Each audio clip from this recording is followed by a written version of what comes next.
Hey, everybody, this is Mark Beach. I'm John Dotson, and welcome to Gruber Wired. Yes, welcome to Gruber Wired. Last show for the year.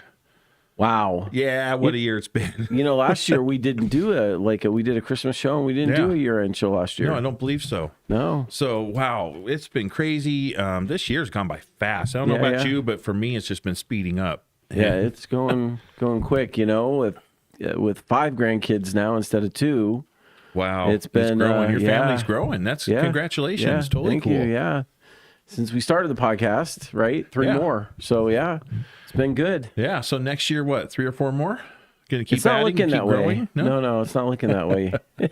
But it's an odd number of years, so they can only be born in even numbered years, except for Richard's, which she was born in an odd number year, but the rest of them are evens. Yeah. So keep that theory going. Let's see what happens. Well, so here's where I get it from. See, all my siblings and I were even numbered years. All my kids were odd numbered years. And then my first 2 grandchildren were even numbered years. And my last 2 were even numbered years. But that one, just kind of upset the hierarchy of it all and just distorted the ratios. Yep. Yep. I don't know. It's been crazy. This year's been not only a roller coaster, I think, for a lot of people, but things have just been speeding by. And then technology has just been just to the wall, right? I mean, it's just going nuts. There's lots of cool stuff on the horizon for sure. Yeah. It's hard to keep up with, isn't it? It is. It really is. I really think, and I was thinking about this the other day, I don't take this the wrong way, but we're almost in like a technological stone age, the way things look. Right. Knowing that, hey, this is where we're at now, but all these advancements, all these technologies it's unbelievable. These are things and technologies that we've been thinking up and writing about in books and movies for years that we're seeing come to fruition. It's almost like a quantum leap. Yeah. Great show, too. Scott Bakula, right? Yeah, I missed that show. But I really do think they're going to look back on history and say this time period that we're in was the change of pace, the dramatic change in technology and where we're going with it and where it's heading. It's a very transitory period right now for sure. And it's, on the edge of what will be. When computers first came out, and then there were, lifts in processing power, lifts in, memory capability, lifts in disk size and network speeds and all that kind of went along with it. But this is a fundamental shift in how things are actually done. Correct. And what I really like about seeing this and what is going on is that we're able to see this shift in technology, but at the same time too, using a lot of the infrastructure that we've built throughout the years. Right. So knowing that we don't have to create all new infrastructure for the technology that's taken place, then that we're coming up with this new technology that encompasses what we already have in place that we can add to is almost just a huge stepping stone for this. Well, yeah, there was an article just recently talking about doing quantum entanglement and shifting particles based on over fiber. Yeah, over correct. fiber. Yeah. Right. So kind of cool. Cool. Plus, we were just talking earlier about the technology of the satellite transition, right? Right, where they transmitted a electron or a particle from a satellite. So there was the one entangled particle was on the satellite. The other entangled particle was at a data center, and it's 1,200 kilometers. And they experimented with shifting it, and instantaneously they were changing. Yeah, it wasn't a mirrored reflect, but it was the opposite of that, right? So if you changed it here at the data center, it was an instant change up at the satellite feed. So you didn't have that transition back and forth. Right. It was almost instantaneous. Right. Yeah, just wild and crazy. And that's, again, using the infrastructure that we already have in place. And there's new infrastructure coming along, too. Hey, Major Tom, the show has a little different look and feel this week. Hey, Harry, I just want you to know, I wanted to congratulate you on your transition surgery. I understand you're going to be going by Jasmine here pretty soon. Way to go. Great job, buddy. Oh boy! Wow. Major Tom is our coworker, and he's referring to the fact that Aaron stepped in and helped out last week. You know, Aaron previously did some hosting work on Hee Haw quite some time ago, and so this is a bit of a different transition for him. So thank you once again, Aaron. We appreciate the fact that you stepped in and helped us out. Hee-haw, huh? Yeah, it's been a while, huh? Oh man. Take you back a ways. Yeah, that's I'll have to think about that. It's been a while since that show's been around. There you go. So, no, thanks for the laugh, Harry. We appreciate that. It's nice.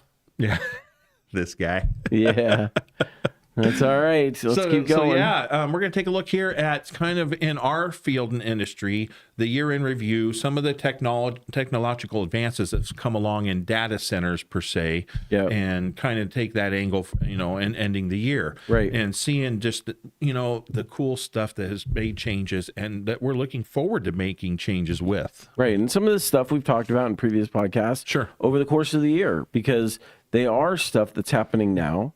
And really are providing some of the forward-looking, forward-thinking mentality on, you know, data center architecture, cooling, energy, power, that sort of thing. So we just threw together a list, and in no particular order. Sure. We just talk about some of the advancements that have happened in 2024 with data center technology. The first one up is one of the episodes we had about liquid immersion cooling. Sure. Yeah. Which blew my mind, really, that you could put electronics in liquid, right? Yeah, that dielectric fluid that's out there. This stuff is just really going to be making a big difference because, number one, energy consumption is cooling a data center. Right. I mean, we know this, and that's where it comes in with a lot of water usage, you know, in order to cool that. So they're trying to find new ways of cooling these data centers, whether it's the immersion technology. We've also seen some technology of submersing data centers, complete data centers, smaller situations underwater. They're doing this overseas with Google, right? Where they're sinking small containers, basically, that are data centers to the bottom of the ocean. Right. Why? Because it's cool down there, and it stays cool down there. Right. So they're taking a look at all these different options and ways to help with the cooling of the systems themselves. Right, exactly. And if you bring up image one, that's just shows, you know, a rack that's set up inside liquid dielectric fluid, and you'll see, you know, some fancy people there, really, you know, a suit and lady with a nice diamond ring, and they're touching the liquid. Yeah. It's not corrosive or anything like that. It's, you know, it can be handled, but the water or the liquid itself disperses or diffuses the heat efficiently, and then it's pumped into cooling tubes that recycle it and bring it back as cooled again. So you don't have all that noise of the fans and all of that are associated with cooling data centers with AC, right? Yeah, or massive airflow. And if you've ever been in one of those data centers, you can hear the noise. I mean, they're very noisy. Yep. And externally, they can be noisy, especially for neighborhoods and areas around there where you have communities too. Right. Especially when you see those areas where they're doing like, what am I saying? Bitcoin mining, cryptocurrency mining. It's a very, you know, noisy scenario and situation. Now, we have had some fun this year, and I know you've worked on this, and Harry's Jasmine. worked this. You're gonna go there, right? Sorry, Harry. But you guys have developed some cables that do work in this dielectric fluid. And worked with those. Right. And, you know, I know that Jasmine has, you know, had some cabling that's been installed in a dielectric fluid to test the brittleness, because the challenge is that there are different dielectric fluids, and they can react differently to the materials that a jacket is made from. Correct. Right. So depending on what sort of jacket we're looking at, they can leach chemicals that are inside the jacket, and that makes them brittle then, because it breaks down the molecular structure of the jacket. Sure. Or they can absorb the fluid and then ultimately it gets inside the jacket and impedes performance. Which is something you don't want either. Right. Yeah. So depending on the type of liquid and whether it's a polyurethane jacket or even something like a Teflon type of material, they're still experimenting. It's still, even though this technology is about 10 years old now, they're still experimenting with how materials react in these different types of fluids, and then developing other types of fluids to maybe mitigate reaction. And right? my understanding is, after talking to Harry on this project, they installed these cables earlier in the year, Right. and yet to have an issue with them. So they are holding up. They've kind of passing that test, Right. the Pepsi challenge, I guess you could say. Right. But they're doing really well in the environment that they're in. So Right. that's awesome stuff. Yep, Really yep. good stuff. And then the other alternate, and this is more for kind of end user type stuff. Image number 2 is direct to chip cooling, and a lot of you are familiar with it. It's been around for a little while.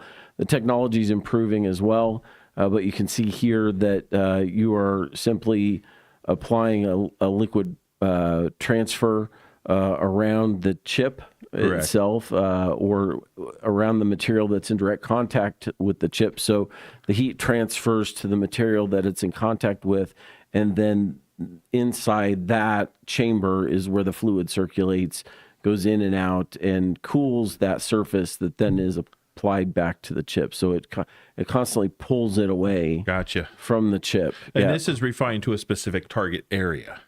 Right. Instead of an entire, Right. system like we just saw. The major heat source, in the box See, itself. it's kind of nice because with this, they can say, okay, well, here's the issue with the heat in this particular area. We can target just that and only specifically that area. Right, and it's the most expensive part of the computer usually is the chip. So, by dealing with that, and they can vary the rate of the pump and how quickly the liquid circulates, or it's automatically controlled to make sure that the chip doesn't wear out or crack or malfunction or have an issue. Right.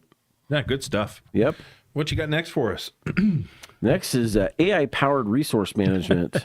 I think all of us are going to be touched by this one. AI. I mean, AI is just blowing up everywhere. And again, I know we talked about this, but we are just seeing the first stepping stones of AI, really. Right. I mean, we have no idea, I think, consciously where this is going to go. Right. I mean, we're kind of scripting, and it's kind of scripting itself, and showing us the potential of where AI can take us. Right. So AI, you're going to be hearing this over the 2025, 2026, 2027. I think this is just going to be a hot topic for many years to come. Right. And, I'm not sure if I remember correctly or not, Jesse, but you guys were talking about, AI databases for even Tesla repairs and things like that, where you're able to pull data in and grab information out instantly related to, repairs based on diagnosis, right?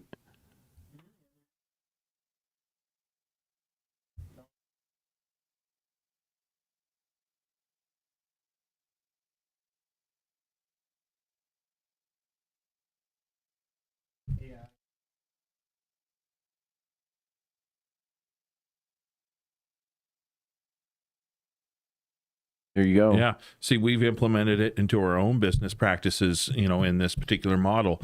And I'm sure that just, like you said, saving time, saving resources, just the resources it saves alone in this application. Sure. Just amazes me. But we're going to see this along a much broader spectrum here in the future. Well, you think of all the different worlds there are, whether it's, computer tech or biotech or, car repair or airplane maintenance, having routines and schedules can be developed by AI based on the information, just everything known and built into one database that can, provide intelligent answers. If they know when a part typically fails, they can, schedule things based on anticipated Because we already have a history. Situation, All they're right. doing is able to collect that data a lot faster Right. than what we can and make a reasonable suggestion. Okay, Right. based upon X, Y, and Z, here's your answer. Boom. Yep. Yeah, and AI is touching each and every one of us. I mean, I've got home Google at home, right? Right. People got Alexa, they got Siri.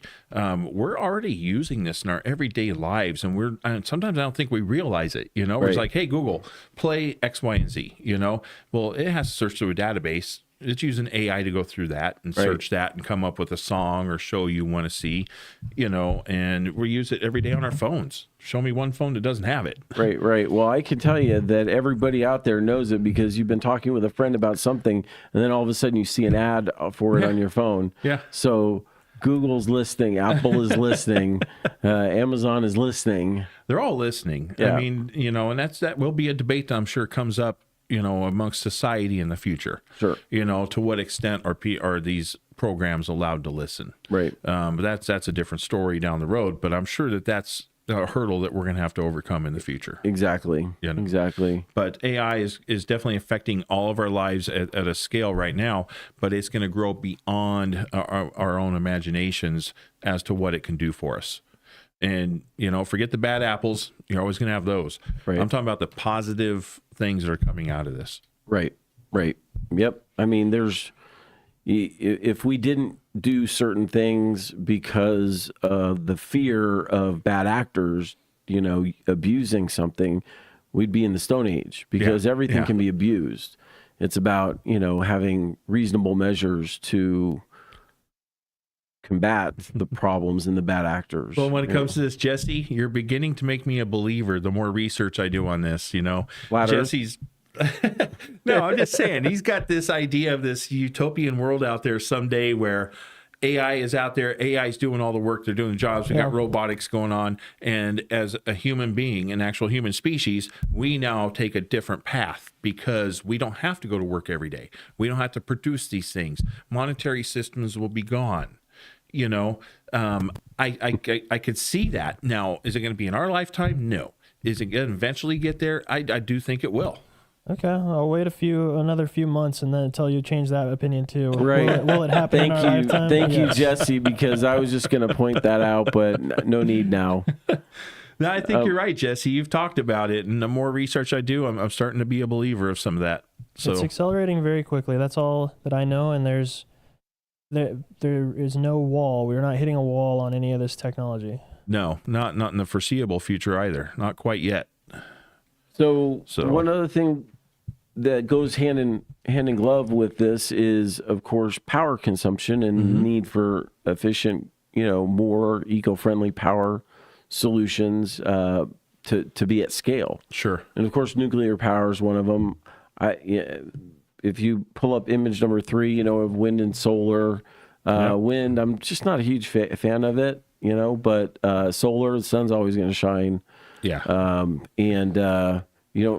Not really killing birds with solar either, but No, but I think this, like you said, hand in hand. I think this is where AI will have a huge influence in us understanding solar, Right. And being able to take where we're at now and create more BTUs. How do we get the next level to create more BTUs with what we wattage. have? Yeah. And being able to create that. So I see that coming in the future. You're talking about energy. We talked last week a little bit about this, about the fusion reactor that's out there and what's taking Right. place. Right. I think nuclear is a huge, really option there. I think fusion will be the way. Once we get Yeah. that figured out, this will be temporary, maybe used for more scale down scenarios, because once they have fusion in place, I think we're good to go. Well, I think really once they figure out what Tesla knew, 100 years ago, I think that's going to be in the forefront as well, because there is ambient energy in. Oh, surrounds all of us all the time. Yeah. So he figured out somehow how to harness it, and his files were taken away, but somebody else will figure it We'll out. figure it out. Yep. Who we have there on TikTok saying hello. How's that pronounced? Nabbed? Napped?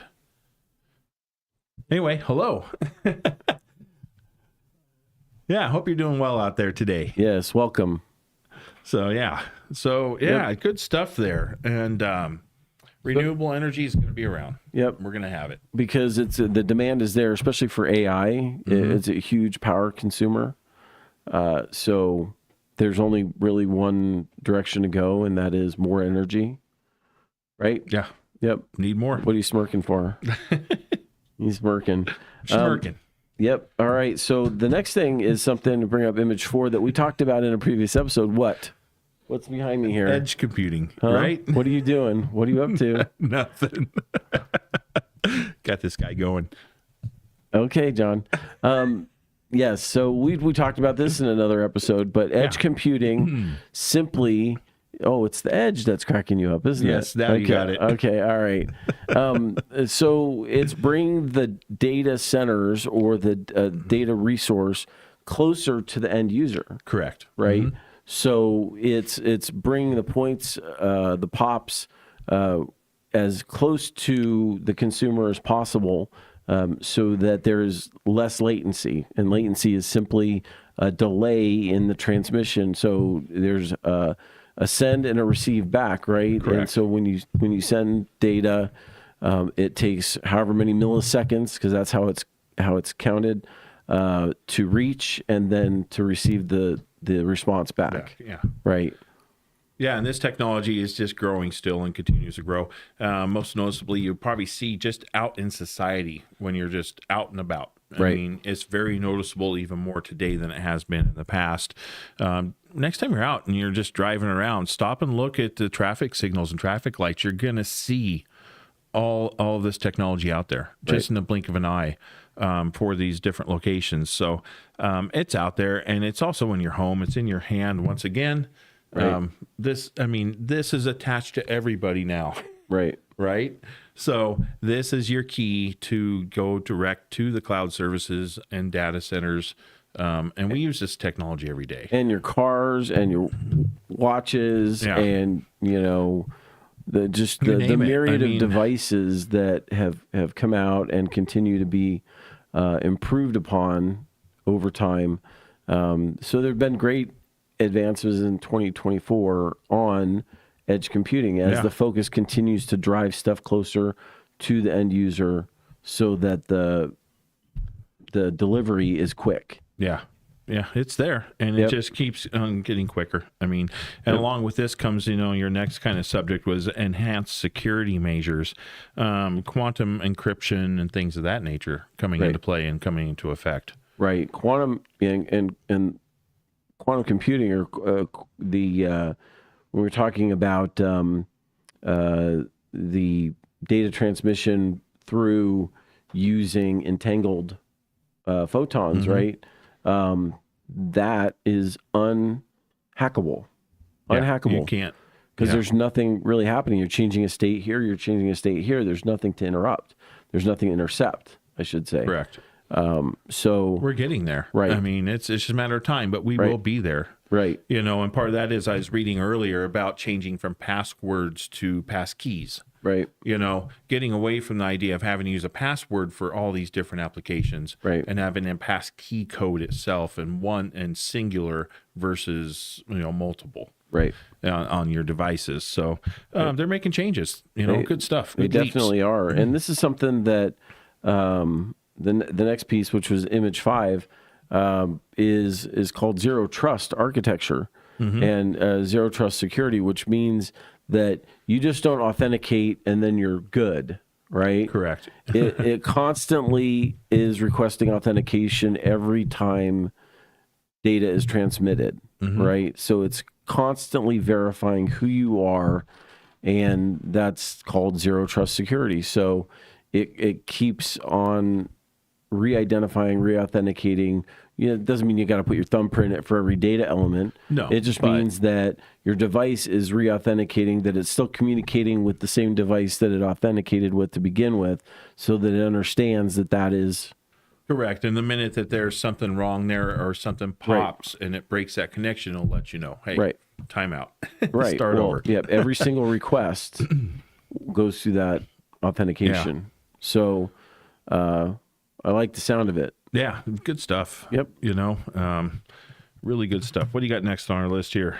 We got robotics and automation, and that sort of thing, and just again, talking about we've talked a very little bit this year about robotics, but robotics being used in manufacturing, AI being used in data analysis. So we're talking about the level of automation that really takes the human error factor out of it. Sure. And we're seeing it in the manufacturing process. That's going to be huge because that's where this is all starting out. Started out years and years ago to begin with, in basically car manufacturing, right? Right.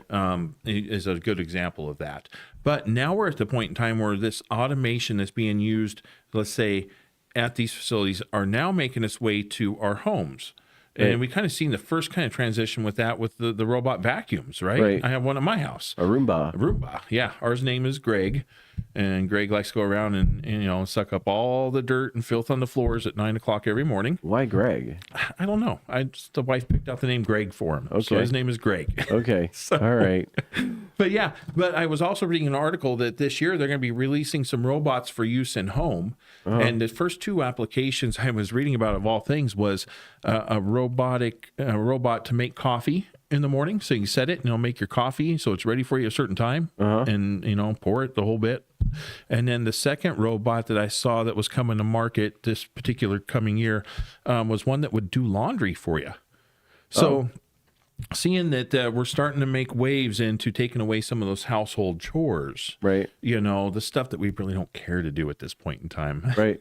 Kind of reminds me of being on the Death Star and all the little robots that went around to do different things. Yeah. And eventually, we're at the beginning of these steps and these processes. So I think the development we're going to see in the future is you won't see as many types of different robots for these activities, but more of what Elon Musk is working on with his robots is one robot that can do many different functions. One robot to control them all. That's it.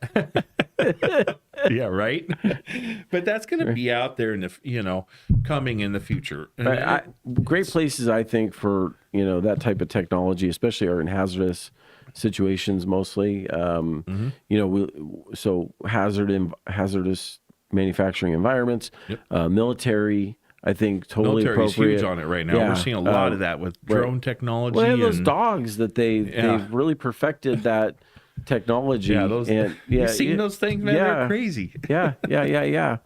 And totally appropriate, I think, because that really mitigates the risk to a human, just like in drones, right? Those mitigate a pilot having to be up there and be at risk to be shot down, right? Yeah, exactly. So that sort of thing is just it's great, wild what's going on. Yeah, it's just crazy. Hey, I know we don't have much time left, but really quick, I want to hit on this topic you brought up because this is kind of new in our industry, right? And that's that hollow core fiber. Okay. So why don't you kind of take a moment or two on that? Let's go over that really quick. Yeah, he's going to image 7.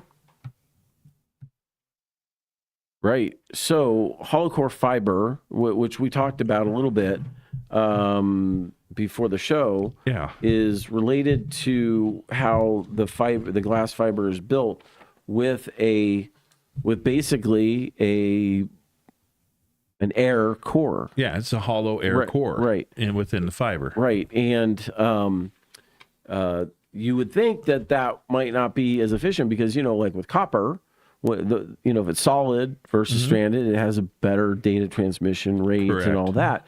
But with hollow core, it has reduced latency, right? It has improved bandwidth, larger spectrum availability with hollow core, and has lower attenuation, which is basically data loss. Right? Yeah. Sorry, Major Tom. Yeah, no. Ignore him; he'll go away. So the idea is that with the hollow core, I wonder how they get. It's the width of a human hair. I know. And then you think about it. Somebody goes, "Let's put a hole in it." I'm like, it's like, hey, right? But we got to forget all these little light streams out there and these light sources and the bands that are out there. Right. I mean, they're microscopic. Right. So it works. Right. And like you said, having a hollow core, you take away a lot of that resistance. Right. And when we're talking about quantum computing and so forth, we need as little resistance as possible. We need just 100% boom, zero latency all around. Right. And if we just jump to image 8 real quick, because it kind of relates to fiber too, because we wanted to go to this, and we touched on this in a previous show as well. Yep. But a single core in a fiber, they can handle multiple colors. Correct. So the data can be sent under different wavelengths, right? Under Which is a how single colors core. are determined. Yeah. And so you can have 4 signals coming through one fiber, and that's what we call multi-mode fiber. Correct. Right. So you see here in this particular example, you have the ability is to generate 4 different wavelengths and send it through, and have the demultiplexer separate those out and translate the data from there. Yeah. Good stuff. And they're looking at doing multiple signal plexing as well coming up in the future. Right. Where you can have multiple different signals that they actually are able to take and mask, say, take the red and orange signal you see there and mask it as a blue, send it in the blue. When it gets over to the side, it converts it back to a red and orange. So, I mean, it's just crazy stuff. Yeah. I mean, and this is just what's going on. So, as when we do our year in review next year, it's going to be exciting to see what's changed, especially under these topics, but we appreciate you being here. We come out every week and we make it happen. We do. It's been a lot of fun, Yeah. coming out here and educating people and educating ourselves. I've honestly, over this past year, have grown to learn a lot more about our industry just from this podcast itself and doing some research and learning some new topics. So, Mark, it's been a blessing this year. It has. We hit. We're over 220,000. Now I don't know where we were under 100,000 at the beginning of the year, right? Yeah. So it's been great growth as far as our subscribers, and we appreciate all of you who follow us and watch and comment, except for Jasmine there. But besides that, I think we're good. I think so. Yep. So from us to you, from our whole team, we want to wish you a happy and safe new year. If you drink, don't drive. And, we want to see you back here in 2025. So for now, I'm Mark Beach. I'm John Dotson. And remember, it's not goodbye. It's see you later. You had to do that, didn't you? I just had to. I know.